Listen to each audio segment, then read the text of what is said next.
안녕하십니까. 안녕하십니까. 로우 타일러고요. 네, 샘입니다. 로우 타일러의 뭐죠? 샘투 타일러의 샘투 타일러의 로우 타일러를 맡고 있습니다. 네, 샘투 타일러의 샘입니다. 네, 신혼의 단꿈을 즐기고 계신. 뭔가 되게 그 전까지는 네. 저희가 이제 녹음을 2주에 한 번씩 하잖아요. 네. 근데 2주가 되게 금방 간다는 느낌이었는데 네. 요즘엔 되게 오랜만에 만나는 것 같은 느낌이 들더라고요. 맞아요. 저도 그래요. 왜 그런지 모르겠어요. 맞아요. 느낌이 약간 그래요. 네, 좀 그렇네요 요즘에. 시간이 후딱후딱 가는 것 같은데. 또 모르겠어요. 요즘엔 좀 시간의 흐름이 좀 느려진 것 같기도 하고. 아니면 요새 우리가 녹음만 하고 헤어져서 그럴 수도 있어요. 그렇죠. 뭔가 좀 밥도 먹고 그렇죠. 카페도 가고 약간 이런 활동을 했었는데 맞아요. 좀 코로나 시국이기도 하고 그렇죠. 약간 그래서 딱 녹음만 하고 헤어지고 있는데 그러고 있습니다. 조만간 식사 한번 하시죠. 그러시죠. 예. 좋습니다. 네. 경험자가 풀어주는 결혼 준비 썰. 그렇죠. 벌써 9번째인가요? 예, 절찬리에 방영 중에 있습니다. 네, 벌써 9번째라니 참 별로 한 얘기도 없는 것 같은데. 근데 저번 주에는 2주에 걸쳐서 네. 집 구하는 팁 플러스 저의 경험담에 대해서 말씀을 해드렸고요. 네. 지금 다시 생각을 해봐도 좀 두서가 없지 않았나. 전 잘 듣고 있습니다. 네, 좀 그런 생각이 들었는데 어쨌든 그만큼 집 구하는 데는 좀 많은 정보가 필요하다. 그러니까 좀 서치를 많이 해보시는 걸 추천드리고 싶고요. 맞습니다. 네, 오늘부터는 이제 좀 더 본격적인 결혼 준비, 뭐 다 본격적이긴 했지만, 그렇죠. 진짜 약간 이게 결혼 준비를 하는 것 같다라는 좀 그런 느낌이 들게 하는 경험을 소개해드리도록 하겠습니다. 좋습니다. 보통 이제 제가 다시 한번 그 타임라인에 대해서 말씀을 드리면은 저는 올해 2021년 2월에 결혼을 했고요. 네. 그리고 결혼식장 예약을 2020년 5월에 했습니다. 5월에 했고 그 직후에 무엇을 했는지 오늘은 말씀을 드리려고 합니다. 이제 결혼식장을 예약을 하면은 물론 결혼식의 가장 중요한 부분은 끝나긴 했지만 굉장히 세부적인 부분이 많습니다. 사진도 찍어야 되고 그리고 드레스도 골라야 되고 그리고 메이크업도 해야 되고 네. 메이크업은 이제 뭐 촬영을 할 때도 하고 식 당일날에도 하고 뭐 그런 것도 있고 뭐 DVD 촬영도 해야 되고 뭐 그리고 반지도 사야 되고 굉장히 할 일이 많습니다. 근데 처음에 가면 정말 감이 안 잡혀요. 이걸 어떻게 해야 될지. 그래서 저희가 택한 방법은 식장을 예약하자마자 인터넷 검색을 해가지고 웨딩 박람회라는 곳에 가봤습니다. 그래서 오늘은 이 웨딩 박람회라는 곳은 어떤 곳인가 약간 이 썰을 풀어드리도록 하겠습니다. 박람회 웬만하면 갈 일이 없죠. 그렇죠. 없죠. 근데 웨딩 박람회 뭐 들어보신 적도 별로 없으실 것 같고 네. 가보신 적은 당연히 없으시겠죠. 없죠. 네네네. 근데 정말 여러분들이 모르시는 사이에 박람회가 정말 전국 곳곳에서 굉장히 매주 열리고 있습니다. 활발하게 열리고 있습니다. 아마 지금 이 순간에도 어딘가에서는 웨딩 박람회가 열리고 있을 겁니다. 그만큼 굉장히 웨딩 박람회가 많고요. 이 웨딩 박람회는 어떻게 생각을 하시면 되냐면은 뭔가 호스트가 있고 네. 보통 박람회라고 하면은 예를 들어서 유명한 전자제품 박람회, 전 세계적으로 유명한 박람회가 있잖아요. 네. 그럼 호스트 정말 이해관계 없는 호스트가 하나 있고 예를 들어서 뭐 삼성전자도 참가를 하고 LG전자로 참가를 하고 그런 식으로 굉장히 유명한 업체들이 참가를 하는 게 보통이잖아요. 네. 이 웨딩 박람회는 조금 형태가 달라요. 웨딩 박람회는 일단 보통 웨딩 컨설팅 업체에서 주최를 합니다. 그래서 웨딩 컨설팅 업체에서 주최를 하고 간다고 신청을 하는 순간 일단 개인정보를 받습니다. 신랑 이름, 뭐 신부 이름, 뭐 그런 거를 받아가지고 일단 박람회 입장을 하는 순간 웨딩 플래너가 먼저 배정이 됩니다. 그래서 플래너하고 상담을 먼저 하면서 시작을 합니다.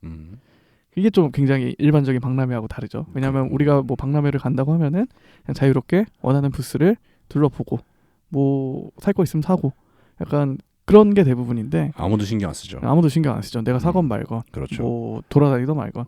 근데 좀 웨딩 박람회는 다릅니다. 일단 들어가면은 플래너가 배정이 돼요. 그래서 면담을 시작을 합니다. 네. 뭐 식은 언제시냐, 뭐 어디까지 하셨냐, 그래서 뭐 식장은 예약하셨냐. 저희는 뭐 식장을 예약한 다음에 간 거니까 네. 뭐 이런 저런 거를 물어보고 그래서 일단 들어간 순간 그 플래너가 우리의 플래너로 배정이 된 거예요. 일단. 네. 그래서 선택권이 없네. 선택권이 없죠. 그래서 거기서 이제 이런저런 얘기를 하고 저희의 사실 웨딩 박람회에 간 목적은 소위 말해서 스드메라고 하거든요. 스드메가 뭐냐면은 스튜디오 촬영, 드레스, 메이크업 이렇게 세 개를 묶어서 보통 스드메라는 표현을 씁니다. 네. 그래서 이 세 개 같은 경우에는 원하는 스튜디오만 이렇게 딱딱딱 골라가지고 각자 찾아볼 수 있지만 이 세 개를 패키지로 해서 하는 경우가 굉장히 많습니다. 그리고 이 패키지를 주로 도와주는 사람이 웨딩 플래너다. 저는 이렇게 이해를 했거든요. 네. 그래서 플래너와 면담을 하는 이유는 뭐냐? 이 스드메 패키지에 대해서 이야기를 듣기 위해서 얘기를 하는 겁니다. 제일 중요한 거 당연히 예산이고요. 네. 예산을 정해 가면은 거기에 맞춰 가지고 플래너가 이런저런 이건 주로 신부와 얘기를 하게 되죠. 왜냐하면 그 특히나 드레스나 메이크업 같은 경우는 거의 온전히 신부의 영역이기 때문에 그래서 뭐 어떤 식의 드레스를 선호한다, 뭐 혹은 어떤 식의 메이크업을 선호한다, 이런 식으로 정보를 플래너한테 전달을 해주면은 플래너가 이제 그 리스트가 쫙 있을 거잖아요. 그래서 그러면 신부님은 이곳이 어울릴 것 같다, 이곳이 어울릴 것 같다, 이런 식의 추천해 줍니다. 그래서 저희도 거기서 바로 계약을 해버렸어요. 이게 저는 사실 안 할 수가 없죠. 굉장히 그런 거에 좀 귀가 얇지 않은 사람인데 그거를 들으면은 그 순간 해야 될 것 같아요. 그렇죠. 그리고 대부분의 계약 그 결혼 관련 계약이 그렇지만 다 이런 식입니다. 일단 계약금을 걸어라. 왜냐하면 나중에 어차피 취소하면 계약금은 전액 다 돌려주니까 그냥 일단 킵해놓는 생각으로 계약을 하시는 게 어떠냐. 그러면은 뭐 틀린 말은 아니잖아요. 그렇죠. 나중에 뭐 마음이 바뀌어서 취소를 한다고 하더라도 취소를 대부분 안 하게 되는 게 사실입니다. 사실. 그렇죠. 그래서 저희도 사인을 했죠. 사인을 하고 계약금을 결제를 했죠. 지금 생각해 보면은 나쁜 선택은 아니었던 것 같아요. 제 생각에 스드메 세계를 각자 찾아보는 거는 굉장히 좀 힘들지 않을까라는 좀 생각이 들고요. 좀 굉장히 품이 많이 드는 일이다. 그렇지만 보통 신부가 그거에 대한 좀 로망이 있고 나는 꼭 어디에 예를 들어서 뭐 주변 지인 중에 이런 사람도 있습니다. 나는 꼭 이 드레스샵에서 드레스를 골라서 입을 거야. 그러면은 꼭 그 드레스샵을 골라야 되잖아요. 그렇죠. 그러면 거기 가서 직접 계약을 하면 됩니다. 그러니까 쉽게 얘기하면 3건의 계약을 해야 되는데 원래대로라면은 그 3건의 계약을 묶어가지고 플래너한테 한 거죠. 저희는. 내가 아는 집이 없으면 그게 편하겠네요. 맞습니다. 왜냐하면은 그 정보 검색 단계에서도 말씀드렸지만 이게 광고인지 혹은 실제 후기인지 혹은 실제로 후기이긴 하지만 뭔가의 혜택을 준다고 해서 후기를 좋게 써준 건지 그렇죠. 그거를 구분하는 게 굉장히 어렵거든요. 그렇기 때문에 정보 검색에 되게 한계가 있습니다. 혹시나 뭐 주변에서 누가 결혼을 했는데 이거는 괜찮았다. 그런 식으로 추천을 받는다면 모를까 개인이 그 정보의 바다에서 그런 정보를 되게 취합하는 거는 좀 어렵지 않나 라는 생각이 저는 들더라고요. 그럼 박람회 왜 가는 거예요? 박람회는 일단 스드메를 먼저 그런 식으로 얘기를 하고 플래너와 계약을 하기 위해서 일단 가는데 1차 목적이 있다고 생각을 합니다. 저는. 그 와이프의 가장 친한 친구가 최근에 또 결혼 준비를 하기 시작을 해가지고 또 역시 박람회를 다녀왔거든요. 근데 역시나 저희처럼 바로 계약금을 입금을 했다고 하더라고요. 그런 걸 보면은 거기 가서 그렇게 계약을 하는 거는 좀 그냥 일반적인 일인 것 같다라는 생각이 들더라고요. 박람회 가서 뭐 봐요? 자, 그런 식으로 이제 그 플래너와 한 뭐 2-30분간 얘기를 하고 계약을 할 거면 하고 혹은 하지 않아도 됩니다. 저희는 하긴 했지만 그러면은 박람회니까 부스가 쫙 있습니다. 또 스튜디오에서도 나와 있고요. 스튜디오라고 하면은 이제 우리가 흔히 얘기하는 사진, 웨딩 사진. 웨딩 사진 그 찍기 위한 스튜디오에서 쫙 나와 있고요. 또 드레스샵에서도 나와 있습니다. 그리고 남자 옷, 남자 턱시도 거기 업체에서도 나와 있고요. 가전제품 업체에서도 나와 있습니다. LG전자에서도 나와 있더라고요. 어디 베스트샵 해가지고. 그리고 또 그 한복 업체도 나와 있습니다. 그리고 예물 업체도 나와 있습니다. 그리고 또 신혼여행 여행사에서도 나와 있습니다. 그러니까 사실 정말 극단적으로 얘기하면은 박람회 한번 갔다 오면은 모든 걸 다 결정할 수는 있어요. 그 정도로 약간 결혼의 A부터 Z까지 다 약간 그런 업체들을 모아놨다라고 생각을 하시면 됩니다. 말씀드렸듯이 플래너와의 면담이 끝나면은 저희가 흔히 박람회 보듯이 그런 부스들을 돌아다녀 보면 됩니다. 돌아다녀 보면은 호객행위를 하시는 분들이 있어요. 약간 나이 드신 분들이 정말 팔을 끌어서 안 칩니다. 그게 좀 저는 짜증이 나더라고요. 나죠. 요즘 세상에 그런 거 좋아하는 사람이 있겠어요. 그래서 다들 이런 식입니다. 일단 앉아서 설명 한번 들어보시라. 그래서 저희도 여러 군데 일단 들어봤어요. 왜냐하면은 감이 없으니까 그때는. 그래서 뭐 예복 업체도 앉아서 설명을 들어보고 물론 그런 업체 그런 부스에 가셔서 얘기를 들어보면은 꼭 이런 프로모션이 있습니다. 지금 이 자리에서 계약하시면은 뭘 더 얹어주겠다. 혹은 무엇을 할인을 해주겠다. 이런 거는 반드시 있습니다. 그렇지만 그거는 상시 프로모션이라는 걸 잊지 않으셨으면 좋을 것 같고요. 역시나 말씀드렸듯이 일단 지금 계약하고 나중에 취소해도 된다. 똑같은 얘기를 다 합니다. 약간 7일장 느낌이네요. 약간 그런 느낌이에요. 맞아요. 정확합니다. 정확합니다. 정말 장터가 있고 일단 그 장을 연 프로모터가 일단 저희한테 그 개괄적인 설명을 해주고 그 설명이 끝나면은 그 장을 돌아다니면서 본인이 원하는 거를 딱딱 그러니까 돌아다니면서 정하면 된다. 약간 이런 느낌인데 결론부터 말씀드리자면은 저희는 그곳에서 아무것도 계약을 하지 않았습니다. 스드메 빼고는 하지 않았습니다. 뭐 그거는 뭐 본인의 선택이시니까. 네. 근데 보통 이제 그쯤 되면은 본인의 취향에 대해서 약간은 알게 되시거든요. 예를 들어서 그다음 중요한 절차가 뭐 반지를 한다던가 그럼 반지는 나는 어떤 브랜드에서 하고 싶다. 뭐 그런 게 나오고 저 같은 경우에는 그 옷이 있잖아요. 결혼식 때 입을 턱시도. 저는 턱시도를 사지 않겠다고 이미 그 순간 마음을 먹었었습니다. 왜냐하면 저는 일 자체가 제가 하고 있는 일 자체가 정장을 많이 입지 않는 일이고 그리고 그 한 번 입기 위해서 그 거의 100만 원대거든요. 100만 원에 그런 비용을 쓰기는 좀 아깝다라는 생각이 들었기 때문에 일단 설명은 들어봤죠. 근데 들으면 들을수록 이거는 좀 너무 비싼 것 같다라는 생각이 들어가지고 그냥 패스를 했고요. 맞춤 정장 그 턱시도가 100만 원 달라고 해요. 100만 원 이거는 천차만별입니다. 근데 제 생각에는 좀 싸면은 한 7, 80만 원에서 시작을 하는 것 같고 뭐 나중에 또 예복에 대해서 설명을 해드리겠지만 예복은 보통 상하이에 셔츠 한 번 2벌 맞춰주고요. 뭐 구두도 해주는 데도 있고 이런 걸 이제 프로모션으로 넣는 거죠. 근데 뭐 이제 원단에 따라서도 또 달라지고 근데 저희는 원단에 대해서 잘 모르잖아요. 그쪽 업계 사람이 아니니까 그러니까 좀 그런 게 좀 어렵더라고요. 일단은 그래서 저는 결론부터 말씀을 드리자면은 대여를 해서 진행을 했었습니다. 그게 보통 턱시도를 보통 예복 업체에서는 턱시도를 입잖아요. 턱시도를 입으면은 결혼식이 끝나면은 그걸 리폼을 해줍니다. 맞아요. 리폼을 보통 그래요. 리폼을 해줘가지고 일반적인 정장으로 입을 수 있도록 그런 식으로 리폼을 해주는데 말씀드렸듯이 저는 애초에 정장을 입지 않는 사람이기 때문에 딱히 필요가 없다고 생각이 들어서 그런 제안들을 다 물리쳤죠. 맞아요. 네네. 그리고 맞춤 정장 제대로 맞춰도 그냥 약간 평균가로 맞추면 30에서 50 정도면 괜찮은 거 맞추거든요. 맞습니다. 네. 밖에 나가서 특히 뭐 요즘 뭐 기성복도 잘 나와 있기 때문에 그렇죠. 그런 아울렛 같은데 잘 찾아보시면은 굉장히 싼 값에 또 정장을 구입하실 수 있으십니다. 그렇습니다. 네. 그리고 또 뭐 봤어요? 그리고 앉아서 예물 얘기도 좀 들었습니다.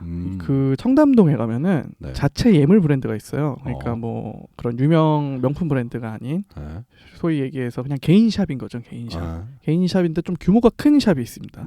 예를 들어서 뭐 전국에 지점이 있다든지 그러니까 한국 그런 개인 샵 중에서 좀 큰 거죠. 그래서 예물 얘기도 좀 들어봤고요. 나머지 스튜디오 같은 경우에는 그런 호객행위가 없습니다. 스튜디오 쪽은 그냥 사진을 본인 스튜디오에서는 어떤 느낌으로 사진을 찍는가 그런 이제 포트폴리오를 준비를 해가지고 액자를 걸어놓거든요. 그런 걸 확인을 하고 이제 저희는 이미 사실 스드메를 계약을 하고 나온 상태잖아요. 그래서 우리가 계약한 스드메 업체를 한번 들어가서 어떤 느낌인지 그런 걸 확인을 했었죠. 저희는 끝까지 고수했어요? 저희는 끝까지 고수했었어요. 근데 거기서 플래너가 배정이 되잖아요.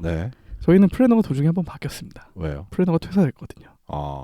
그래서 이런 약간 좀 되게 그땐 당황스러웠거든요. 당황스럽죠. 그렇지만 뭐 다행히 바뀌신 플래너분도 잘 해주셔가지고 잘 끝나긴 했는데 그러니까 보통 말씀드렸듯이 그 박람회는 웨딩 업체 그런 웨딩 플래너가 모여있는 웨딩 업체거든요. 거기서 주최를 하는 거거든요. 그러니까 좀 그거를 찾아보고 가시면 좀 더 좋을 것 같아요. 이 업체는 좀 평이 어떻더라. 이 업체는 평이 어떻더라. 플래너 업체도. 네네네네. 왜냐하면 저희가 플래너 계약을 했던 업체는 좀 악명이 높았어요. 왜 악명이 높았냐면은 서비스가 별로여서 악명이 높은 게 아니라 플래너가 힘든 업체로 악명이 높았던 거예요. 그러니까 퇴사율이 높은 거죠. 그래서 실제로 플래너가 한번 바뀌었다고 했잖아요. 저희가. 그러니까 최초의 플래너분은 저희가 결혼 준비하던 도중에 퇴사를 하셨고 두 번째 플래너분은 저희 시기 끝나자마자 바로 퇴사를 하셨습니다. 또. 플래너를 갈아 넣는구나. 네, 약간 그런 느낌이더라고요. 그런 업체가 있다. 네. 그러니까 이런 식으로 왜냐하면 나는 이 사람을 믿고 어쨌든 계약을 한 건데 플래너와 면담을 하고 계약을 한 건데 그럼 굉장히 불안하거든요. 바뀐 플래너가 별로면 어떡하지? 그런 생각이 들잖아요. 그렇기 때문에 뭐 필수적인 건 아니지만 그 업체에 대한 정보는 어느 정도 서치를 해보시는 게 어떨까? 계약을 따오라고 이렇게 압박을 많이 넣는 회사인가 봐요. 그거까지는 저도 잘 모르겠어요. 그렇지 않고서는 뭐 아무리 갈아 넣는다고 해도 힘들 일이 크게 회사를 퇴사할 정도로 크게 힘들 일이 있을까? 근데 예를 들어서 뭐 보통의 네. 일반 예를 들어서 이건 제 생각인데 네. 일반 플래너 같은 경우에는 뭐 한 10커플을 맡아서 하고 있다. 네. 근데 그 업체 같은 경우에는 더 많은 커플을 맡을 거를 요구한다. 그러니까요. 뭐 그러면은 그런 식이겠지. 네네 그러면은 좀 힘들 수 있겠죠. 그렇겠지. 네네네. 그렇겠지. 아, 그러니까 흔한 사례군요. 그렇죠. 업무량이 많은 거죠. 쉽게 얘기하면. 한 10명 써야 될 일을 7명에서 처리하는 거구나. 네, 뭐 그건 제 생각입니다. 뭐 그럴 수도 무슨 사정이 있겠네. 있는 건 모르죠. 당연히. 그럴 수도 있겠네. 그렇지만 뭐 제가 겪은 두 분의 플래너가 다 퇴사를 하는 걸 보고 약간 좀 서치를 해봤거든요. 저도. 네. 근데 그 업체가 좀 그런 걸로 악명이 높은 업체더라. 두 분이 또 꿈을 찾아 떠나가셨군요. 네네네. 뭐 다른 업체로 이직을 하셨더라고요. 그렇겠죠. 네네. 어쨌든 뭐 인수인계 과정은 명확했습니다. 그래도. 네. 프로페셔널 분들 만났네요. 네, 맞습니다. 네. 그래서 일단 박람회는 그렇고요. 뭐 일단 가보시는 건 나쁘지 않은 것 같아요. 근데 일단 제가 박람회에서 좀 드리고 싶은 말씀은 계약을 어디까지 할 것인가 그 범위를 좀 명확히 하고 가시면 좋을 것 같아요. 네, 저희는 애초에 스드메는 좀 계약을 하려는 생각으로 갔었던 거고요. 네. 나머지 같은 경우에는 애초에 좀 계약을 하지 않을 생각으로 갔었습니다. 그래서 뭐 얘기는 들어봤지만 그리고 위기의 과정도 겪긴 했지만 그래도 저희가 좀 이런 식으로 플랜을 짜고 가니까 아무래도 좀 덜 휘둘리게 되더라고요. 네, 좀 그런 거는 좀 있지 않았나라는 생각이 듭니다. 좋네요. 네. 그럼 박람회 7일장은 한번 가보셔야 된다. 네, 뭐 근데 꼭 안 가보셔도 돼요. 제가 봤을 때. 그리고 그러면 업체만 컨택해서 플래너만 만나도 되겠네요. 맞죠. 예를 들어서 친구가 결혼했습니다. 네. 내 친구가 결혼했는데 플래너가 되게 잘해주는 것 같아요. 그럼 친구한테 부탁을 하면 됩니다. 그렇죠. 그 플래너 좀 소개시켜달라. 그렇죠. 그럼 저희도 실제로 그 과정을 좀 그렇게 주변인한테 물어보긴 했었거든요. 네. 근데 플래너를 안 쓰고 결혼하시는 분들도 있고 아까 말씀하셨듯이 좀 그런 준비를 하는 거를 좋아하시는 분 같은 경우에는 네. 본인이 직접 다 서치를 해가지고 다 방문을 해보고 그런 식으로 결정을 하시는 경우가 많거든요. 그래서 뭐 그런 분도 있으시고 혹은 뭐 우리 플래너는 그렇게 추천까지는 아니었다 그런 경우가 많았기 때문에 저희는 그런 플래너를 찾기 위해서 박람회에 간 측면이 없지 않아 있었다라는 걸 좀 말씀드리고 싶습니다. 플래너는 보통 어떤 일을 해줘요? 플래너는 일단 기본적으로는 계약은 스드메부터 시작을 하고요. 네. 쉽게 얘기하면은 내가 결혼과 관련된 궁금한 혹은 필요한 모든 사항을 요청하실 수 있는 분이다라고 생각을 하시면 될 것 같습니다. 저희도 나중에 DVD 업체 같은 경우에는 찾다가 좀 어려움이 있어서 플래너 분께 추천해달라 해서 리스트를 받아가지고 그 중에 여기를 선택을 해서 플래너를 통해 계약을 한 것도 있습니다. 그래서 모든 거에 대해서 다 물어보면은 다 왜냐하면은 쉽게 얘기하면은 그 웨딩 플래너 업체와 제휴된 업체들이 다 있기 때문에 그런 식으로 추천을 다 받을 수가 있습니다. 그리고 이제 보통의 예를 들어서 뭐 반지는 언제쯤 해야 되고 예복은 언제쯤 맞춰야 되고 이런 시기가 있거든요. 그 시기가 되면은 리마인드를 해줍니다. 리마인드를 해주면서 업체를 추천해 주는 거죠. 그런 것도 있고요. 그래서 이거는 좀 의견이 많이 갈리는 부분이긴 한데 저는 플래너를 한 명 정도 섭외를 하고 진행을 하는 거는 나쁘지 않은 것 같다. 사실상 플래너와 계약을 맺는 거는 스드메를 기본으로 계약을 맺는 거고 맞습니다. 그거에 따른 부가적인 서비스가 이제 결혼할 때 필요한 것들을 준비할 때 이게 뭔가 물어볼 수 있는 창구가 돼주고 맞습니다. 거기에 또 추천도 해주는. 네, 이게 왜 가능하냐면은 스드메의 시작과 끝이 굉장히 이게 텀이 길거든요. 무슨 말이냐면은 쉽게 얘기하면 드레스와 메이크업은 결혼식 당일까지 필요한 거잖아요. 그렇죠. 그러면 그때까지 결국 서비스가 되는 겁니다. 플래너가 챙겨야 될 부분이 있는 거죠. 예를 들어서 뭐 반지다 하면은 반지는 그냥 반지를 받으면 끝이잖아요. 그 다음부터는 그분이 저한테 서비스를 제공해줄 이유가 없잖아요. 이미 계약상이 끝난 거니까. 그렇죠. 근데 계약 기간 자체가 일단 결혼식 날까지 자연스럽게 되기 때문에 그때까지는 좀 필요한 점에 대해서 좀 여쭤보면은 뭐 도움이 되는 부분이 분명히 있습니다. 확실히 좀 헬퍼로서의 역할을 해주는군요. 네, 맞습니다. 뭐 주로 뭐 어디 가서 만나고 이런 건 아니더라도 만나는 경우는 일단 그 박람회 때 한번 뵙고요. 그리고 드레스 투어 할 때 좀 도움을 받을 수가 있습니다. 왜냐하면 이제 예를 들어서 직접 드레스 업체를 계약을 했다. 그러면은 둘이 가는 거잖아요. 신랑하고 신부하고. 근데 그런 뭐 감이 있으신 분도 있을 수 있지만 네. 저는 그런 드레스가 뭐 어디가 예쁘고 어디가 디테일하고 이런 거를 잘 못 보는 그렇죠. 대부분이 그렇죠. 남자거든요. 남자들 대부분 그렇죠. 네, 그렇기 때문에 보통 플래너는 여자분이시거든요. 그래서 그렇죠. 뭐 이 샵은 어떤 특징이 있고 뭐 또 이런 부분은 어떤 신부님이 잘 어울리시는 것 같고 그런 식의 되게 조언. 그러니까 저희 와이프 같은 경우에는 그 드레스 부분에서 되게 좀 드레스 부분 때문에 플래너가 필요하다라고 생각을 한 것 같더라고요. 네. 만족도도 높았겠어요. 그럼 그 부분에서는. 네, 괜찮았었습니다. 그거는. 좋네요. 그리고 뭐 나중에 뭐 드레스 투어 때 얘기를 해드리겠지만 그 드레스 샵에 가서 드레스를 입어보잖아요. 네. 사진을 못 찍어요. 왜냐하면 디자인 유출 문제 때문에. 그렇죠. 그러면은 그걸 그려야 됩니다. 그려야 돼요. 그 특징들을. 네. 그 플래너 분이 그려주셨거든요. 근데 그게 굉장히 좀 그러니까 특징을 잡아서 잘 그리시더라고요. 뭐 그런 뭐 소소한 약간 별게 다 있네. 별게 다 있어요. 신기하죠. 뭐가 무슨 차이지? 뭐가요? 그려서 나가는 거랑 사진 찍어서 나가는 거랑. 근데 뭐 그리면은 이제 뭐라고 할까요? 디테일. 그냥 뭐 이 드레스는 뭐 어떤 장식의 특징이 있고 모양이 어떻고 모양이 천차만별이거든요. 약간 뭐 가슴 부분이 파인 드레스가 있을 수도 있고 네. 뭐 다 덮고 있는 드레스일 수도 있고 네. 혹은 뭐 치마가 이렇게 넓게 퍼지는 거일 수도 있고 아니면은 뭐 이렇게 좁아지는 드레스일 수도 있고 천차만별입니다. 드레스도. 그렇구나. 네. 그렇기 때문에 알 수 없는 세계네요. 아직까지. 네. 힘든 세계입니다. 굉장히. 웨딩 박람회에 가서 네. 플래너를 계약을 했다. 듣기로는 박람회는 굳이 갈 필요는 없지만 네. 플래너가 필요하시면 따로 연락해서 그냥 플래너만 연락을 해도 된다. 네. 계약을 맺어도 된다. 근데 박람회에 가서 또 좋은 점 하나는 그 네. 업체들이 여러 업체가 나와 있잖아요. 네. 아, 이런 것도 준비를 해야 했구나. 약간 그런 거를 깨닫는 부분도 있습니다. 왜냐하면은 그 박람회에 나온 업체들 자체가 다 결혼식의 과정이거든요. 그렇죠. 그러면은 우리가 생각하지 못했던 과정이 있을 수가 있잖아요. 그럼 그 박람회를 돌아보면서 아, 이런 것도 해야 됐었구나. 그런 식으로 이제 좀 라인을 잡아간다고 할까요? 좀 그런 과정에 도움이 되기도 했었습니다. A부터 Z까지. 네네네. 물론 필수적이지 않은 부분도 있어요. 예를 들어서 지금 생각난 건데 그 박람회에 어떤 업체도 나와 있었냐면은 패백 음식 업체도 나와 있습니다. 그 결혼식을 한 다음에 입으로 전통식으로 패백을 진행하는 그런 분들도 있으시잖아요. 있죠.